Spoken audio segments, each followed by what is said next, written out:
Good day, my name is Malcolm Weaich, a PhD student from the University of Witwatersrand in South Africa.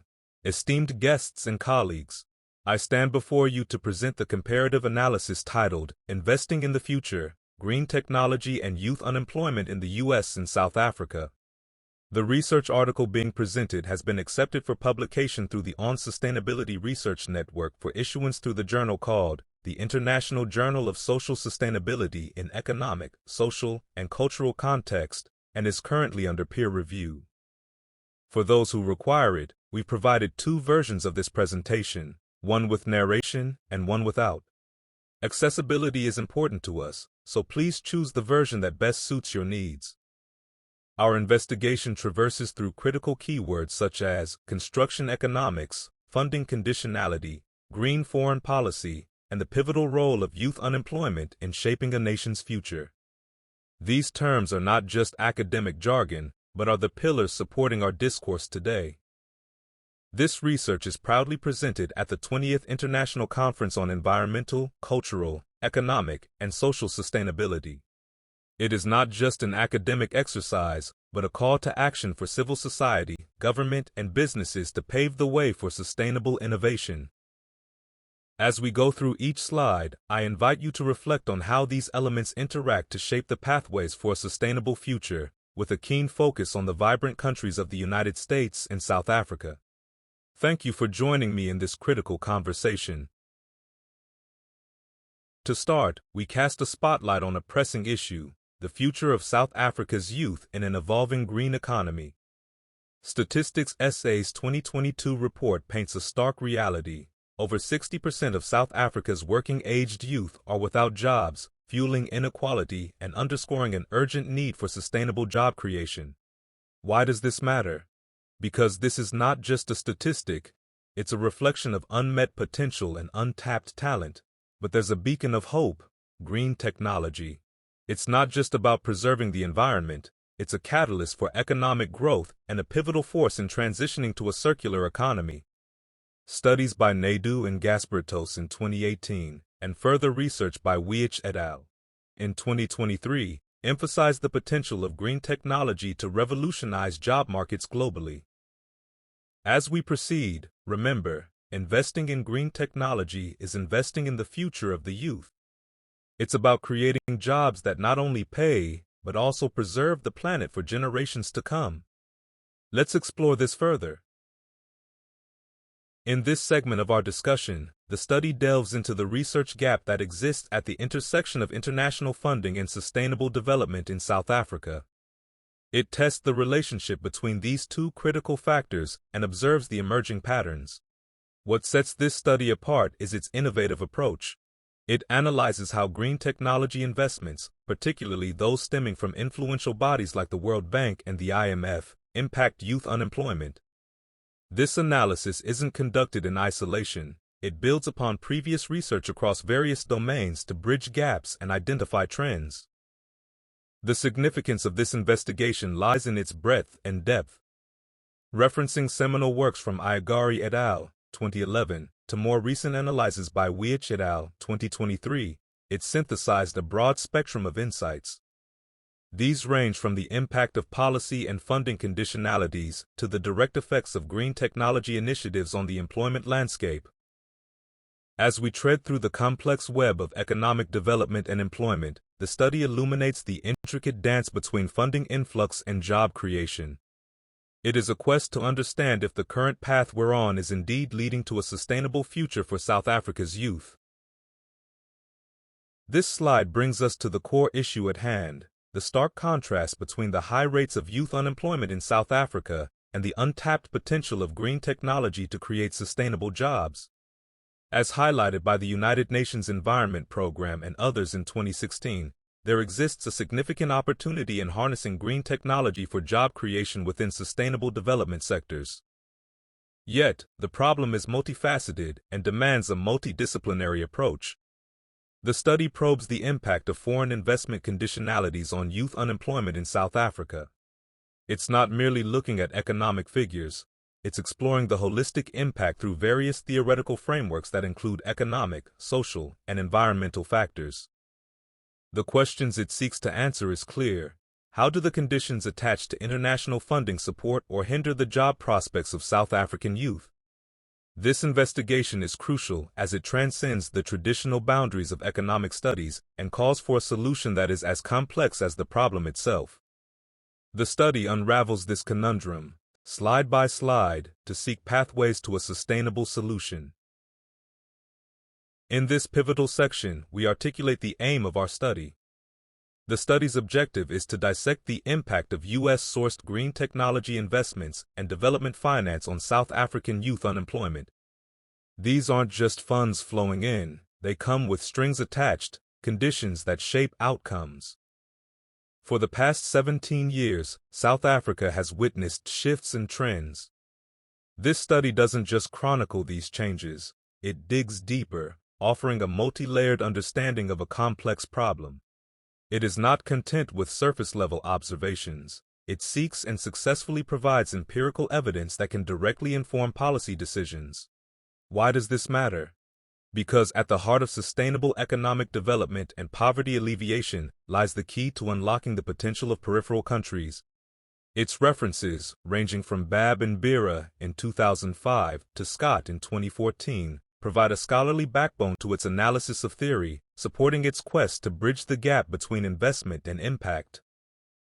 Let's navigate through the data and discourse to unearth insights that could inform and transform policy and practice for a brighter, more inclusive economic future for South Africa's youth.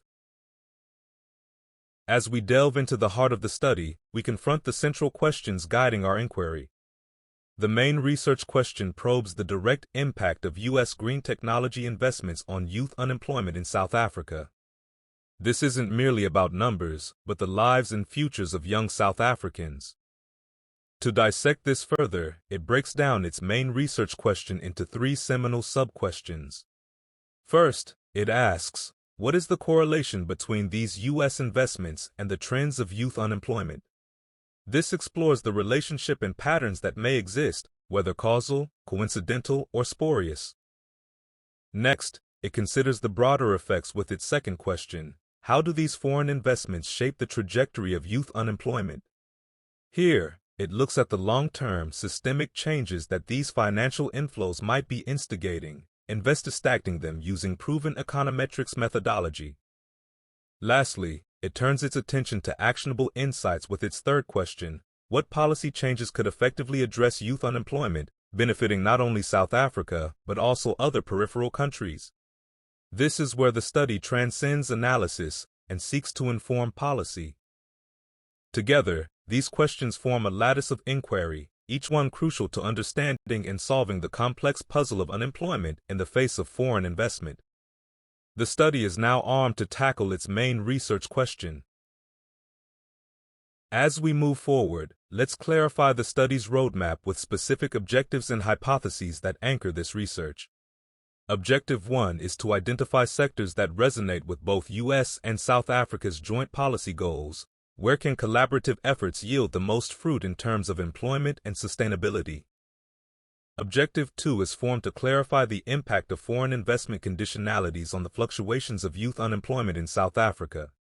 It's about understanding the strings attached to the dollars invested. Objective 3 is about application, developing a policy guide aimed at reducing youth unemployment, which aligns with the broader goals of sustainable development. Its goal is to be both scholarly and practical, to turn research into actionable policy.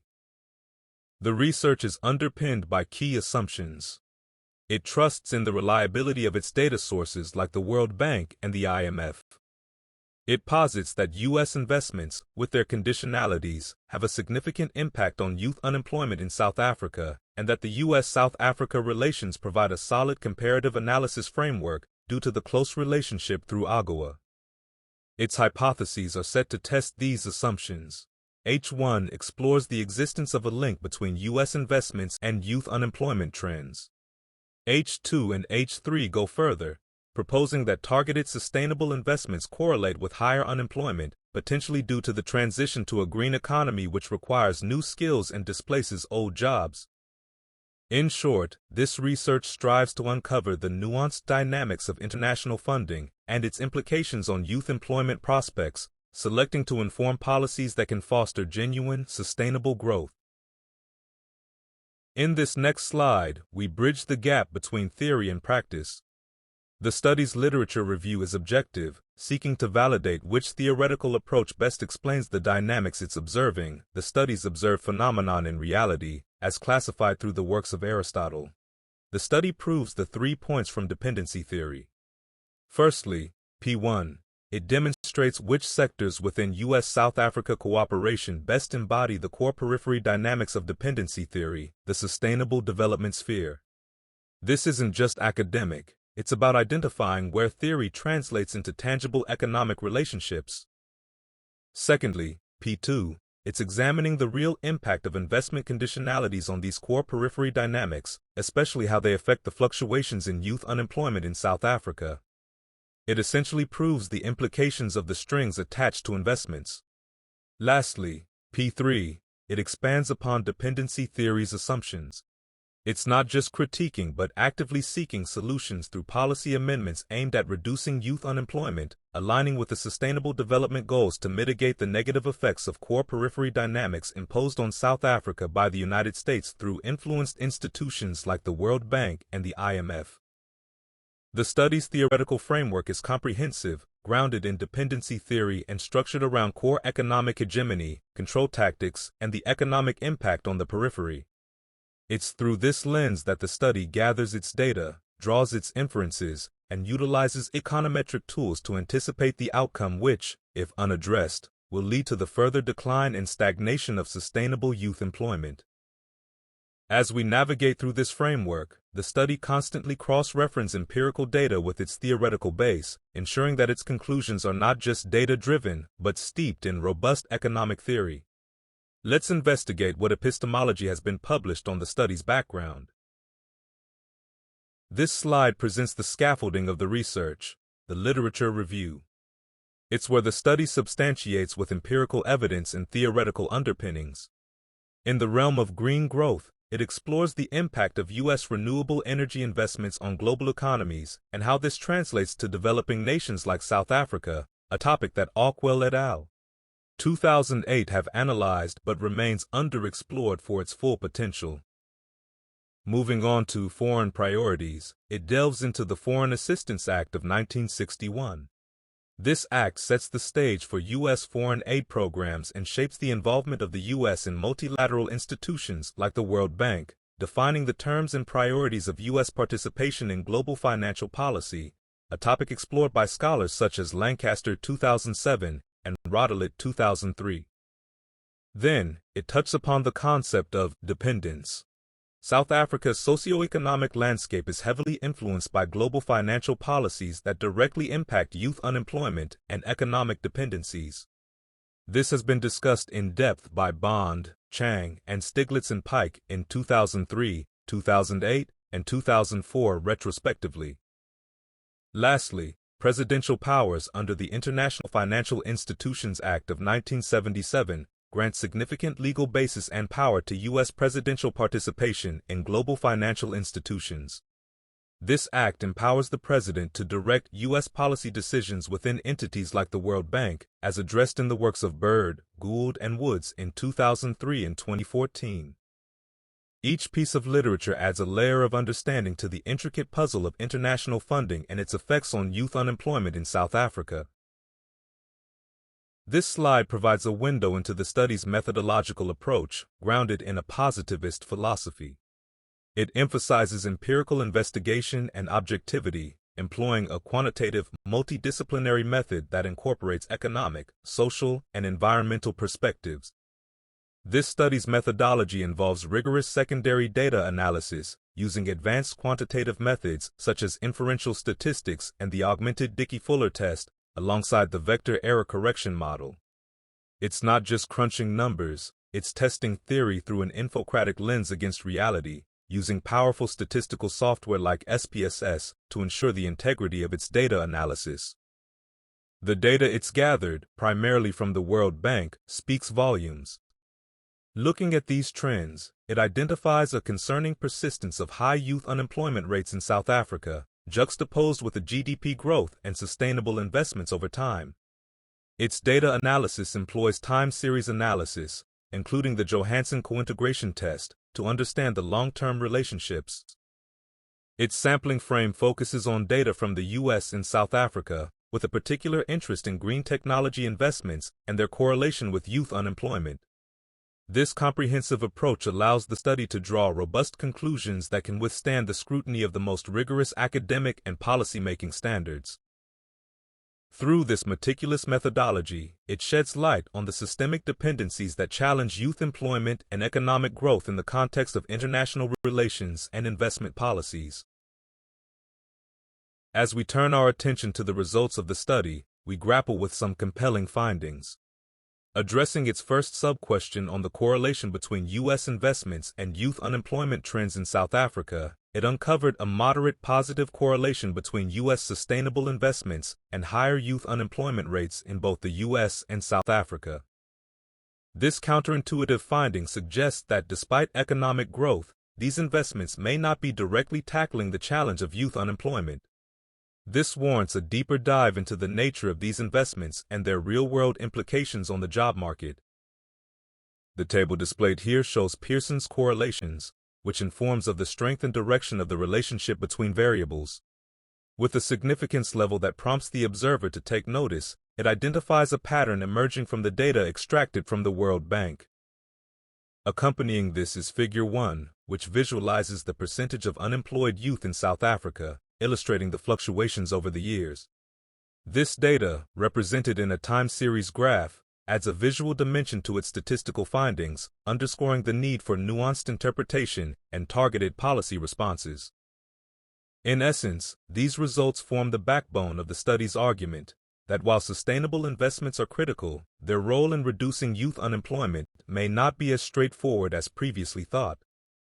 It's a clarion call to refine an approach to investments and their conditionalities, tailoring them more effectively to address the urgent issue of youth unemployment in periphery countries on the receiving end of these conditionalities imposed on them by core nations like the U.S. This slide presents the verification of the study's second hypothesis and answers its second sub-question regarding the correlation between U.S.-targeted sustainable investments and South African youth unemployment. The findings are critical and telling. The study reveals a direct influence of U.S. green technology investments and associated conditionalities, shaped by legislation like the Foreign Assistance Act of 1961, on the youth unemployment situation in South Africa. It's a clear illustration of how policies from developed nations can have profound impacts on the economic landscape of emerging economies. Significantly, the increase in U.S. sustainable investments parallels a rise in youth unemployment in South Africa, suggesting that the influence of external economic policies can be both direct and substantial. This necessitates a policy reevaluation in the United States to better align with the country's socioeconomic realities and the sustainable development goals of both these countries. Policies that hinder the SDGs of either country need to be revised to encompass the SDGs, especially when policy predates the goals. The use of the Johansen cointegration test has been instrumental in this analysis. The test results indicate a significant long-term equilibrium relationship among the variables under study: South African youth unemployment rates, U.S. sustainable investments, and U.S. GDP. The eigenvalues obtained in the analysis surpass critical values, emphasizing the importance of estimating cointegrating vectors to understand these long-term relationships. The alignment with epistemological theory regarding the perceived phenomenon further solidifies the study's confidence in these results. Figure 4 visually represents these statistical findings, illustrating the eigenvalues against the critical values, thereby substantiating the statistical significance of the study's results. In essence, these results compel us to scrutinize the dynamics of international investments and their real impact on youth unemployment, driving home the point that investment strategies and the policies driving them need to be critically assessed and aligned with the objectives of reducing unemployment and achieving the SDGs. This slide delves deeper into the empirical evidence supporting the study's third proof, addressing the third research sub-question on the study. Expanding on dependency theory's assumptions, the Vector Error Correction Model (VECM) results illustrate a significant long-term relationship between South African youth unemployment and U.S. sustainable investments. This interconnection is key, as it shows that shifts in one variable reverberate through the others, affecting the overall dynamics. The VECM provides the equilibrium levels and the speed at which these variables adjust to changes over time. This is not just a statistical exercise, it's a profound insight into the interconnectedness of global economies and their local impacts. Such analysis is crucial for policymakers and strategists who wish to design interventions that can effectively respond to the multifaceted challenge of youth unemployment. The results point toward the need for nuanced policy amendments. It's clear that alignment with the Sustainable Development Goals is necessary to mitigate the negative effects of core periphery dynamics on youth employment in South Africa. The intricate web depicted in Figure 5 symbolizes the complexity of these relationships and the nuanced approach required to untangle them. These results are admittedly controversial, and as such needed to be proven statistically in an objective manner to underscore the importance of a holistic approach in addressing interconnected economic factors impartially and without bias. Only then can policy be amended to accommodate the SDGs. It's about finding balance in the global economic ecosystem to foster sustainable growth and employment. As we move into the discussion phase of the presentation, we're able to draw some critical conclusions from the research. The study confirms the core periphery dynamics previously theorized, finding a significant correlation between South African youth unemployment and U.S. sustainable investments. This echoes findings within the core periphery dynamics framework as discussed by scholars like Cardozo and Folletto in 1979 and further elaborated by Dreher et al. And Rogerson in 2009 and 2008. More crucially, the research corroborates the significant influence that U.S. legislative acts, especially the Foreign Assistance Act of 1961, have on South African economic conditions.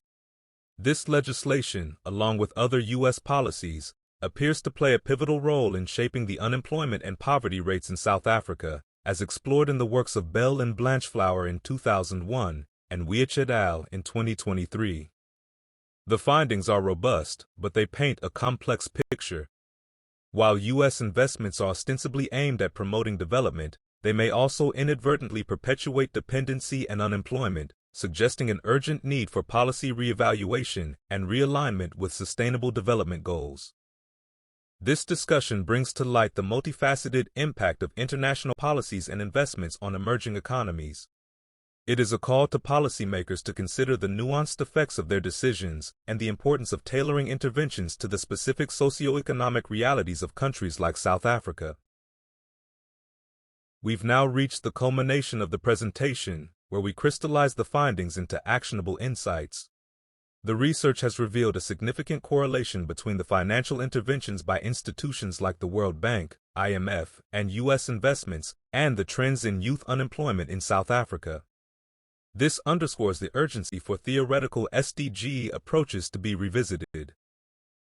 The study is a clarion call for policies that align global investments with the on-the-ground economic realities in South Africa.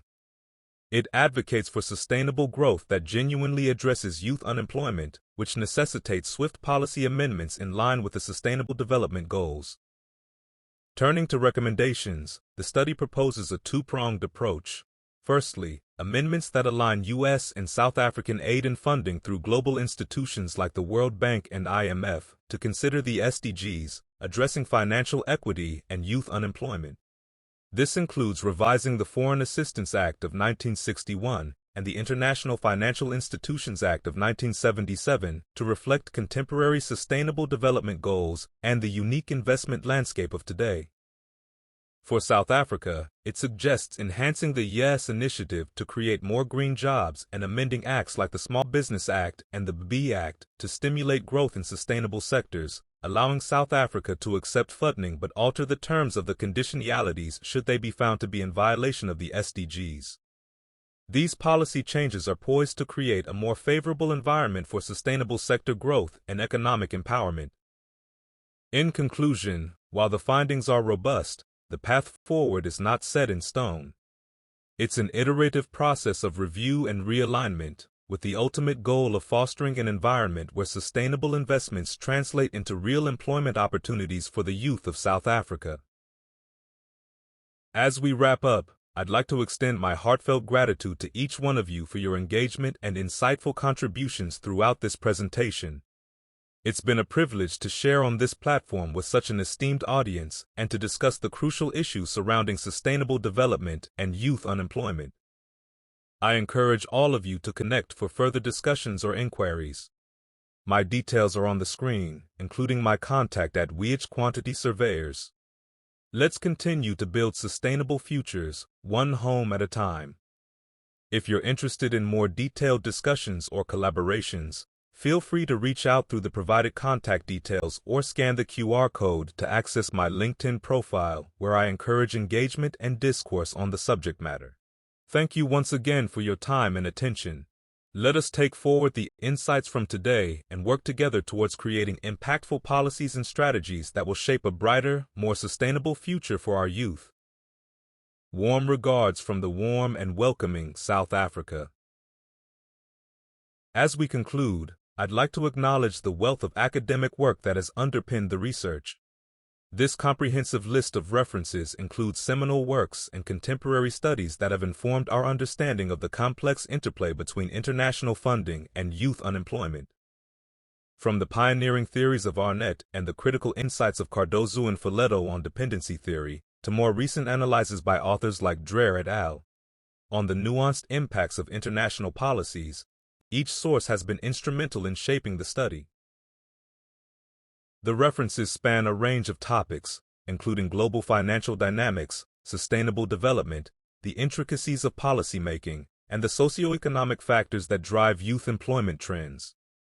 This literature has provided a rich tapestry of knowledge that has been vital in both the methodology and analysis phases of the work. These references are not merely a list of citations. They represent the collective intellectual journey that researchers and scholars have embarked on to understand and address the critical issues of our time. For those interested in delving deeper into the literature that has informed this research, I encourage you to explore these works. Together, they provide a comprehensive background to the issues we've discussed today.